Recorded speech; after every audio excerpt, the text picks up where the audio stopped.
बसंत पंचमी के दिन मौसम ने अचानक करवट बदली है। पहाड़ जम गए हैं। सर्दी का सितम आज पूरे उत्तर भारत पर टूट पड़ा है। पहाड़ों में बर्फ की मोटी चादर बिछ गई है। इससे हाथ कांपने वाली ठंड बढ़ गई है। कश्मीर से लेकर हिमाचल प्रदेश तक जमकर बर्फबारी हुई है। वहीं दिल्ली, एनसीआर और हरियाणा में सुबह से ही बारिश हो रही है। मौसम विभाग की माने तो पश्चिम विक्षोभ की वजह से ये बदलाव आया है। चलिए आपको बताते हैं कि कहां कहां इस वक्त स्नोफॉल हो रहा है और ये बारिश कहां कहां कब तक होगी। आने वाले दिनों में मौसम का हाल क्या रहने वाला है। दिल्ली एनसीआर का तापमान गिरकर 5 डिग्री से नीचे पहुंच गया है। इसके कारण लोग घरों में दुबके हुए हैं। पहाड़ों पर बर्फबारी देखकर टूरिस्टों में खुशी की लहर है। इधर दिल्ली एनसीआर का मौसम शिमला मनाली जैसा हो गया है। कुल मिलाकर देश का मौसम ठंडा ठंडा कूल हो चुका है। हिमाचल से लेकर कश्मीर तक बर्फबारी से मौसम सुहाना हो गया है। वहीं दिल्ली एनसीआर का भी यही हाल है। दिल्ली, नोएडा समेत एनसीआर में बारिश हो रही है। अचानक मौसम के करवट लेने से ठिठुरन बढ़ गई है। देर रात से चल रही तेज हवाओं का असर शुक्रवार सुबह साफ तौर पर देखने को मिला, जब दिल्ली, नोएडा, गाजियाबाद और आसपास के इलाकों में बूंदाबांदी के साथ बारिश की शुरुआत हुई।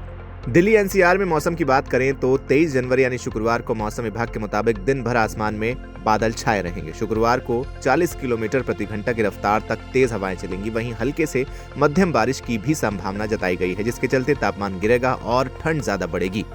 आईएमडी ने कहा है कि उत्तर पश्चिम भारत में पश्चिमी विक्षोभ का प्रभाव आगे भी जारी रह सकता है, जिससे बारिश, बादल गरजने, बिजली चमकने और तेज हवाएं चलने की संभावना है।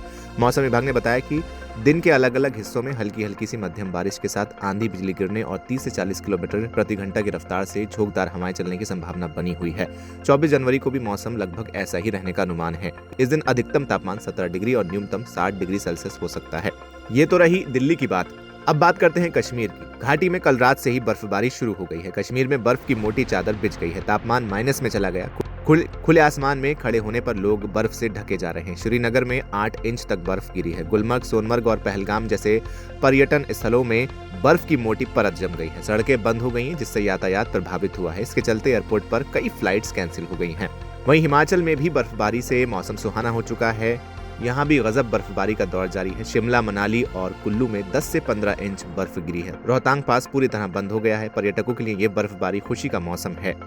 वहीं मध्य पर्वतीय इलाकों में आंधी तूफान के साथ बारिश देखने को मिली है। मौसम विभाग ने आज के लिए बारिश और बर्फबारी का येलो और ऑरेंज अलर्ट जारी किया है। इस बर्फबारी से किसान और टूरिज्म सेक्टर से जुड़े लोग भी काफी खुश हैं, क्योंकि अब सैलानियों की संख्या बढ़ेगी। हरियाणा और पश्चिमी यूपी के इलाकों में भी भारी बारिश से सराबोर है। चंडीगढ़, अंबाला और करनाल में अच्छी बारिश हुई है। किसानों के लिए ये वरदान है, क्योंकि फसलों को पानी मिलेगा। कई जगहों पर जो जलभराव देखने को मिला है, इन जगहों पर तापमान 60 डिग्री तक गिरा है। हालांकि उत्तराखंड की सरोवर नगर नैनीताल में सर्दियों के मौसम में बर्फबारी का इंतजार हर साल लोग करते हैं और इस बार भी यही उम्मीद जताई जा रही है कि नैनीताल में भी इस बार बर्फबारी हो। नैनीताल में सर्दियों के दौरान न्यूनतम तापमान कई बार उस स्तर तक नहीं गिर पा रहा जहां बर्फ जम सके। यही वजह है कि सर्दियों का मौसम होने के बावजूद पहाड़ों में कड़ाके की ठंड का एहसास कम होता जा रहा है। स्थानीय लोगों का कहना है कि इस साल जनवरी में दिन और रातें पहले की तुलना में ज्यादा गर्म रहीं, जबकि कुछ दशक पहले इसी दौरान पाला पड़ना और बर्फबारी आम बात थी। एरीज के शोध में यह भी सामने आई है कि भविष्य में 2000 मीटर से कम ऊंचाई वाले इलाकों में बर्फबारी की संभावना लगातार कम होती जा रही है।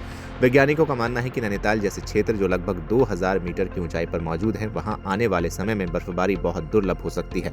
वर्तमान मौसम की कंडीशन इस अनुमान की पुष्टि भी करती है, क्योंकि पिछले कई सालों से यहाँ ना तो बर्फबारी हो रही है और ना ही सर्दियों में पहले जैसा पाला देखने को मिल रहा है। फिलहाल इस बार बर्फबारी होने की उम्मीद नैनीताल में है। इस वीडियो में फिलहाल इतना ही। आप क्या कहेंगे कमेंट सेक्शन में हमें लिखकर जरूर बताएं। वीडियो को लाइक करें, शेयर करें और चैनल को सब्सक्राइब करना बिल्कुल ना भूलें।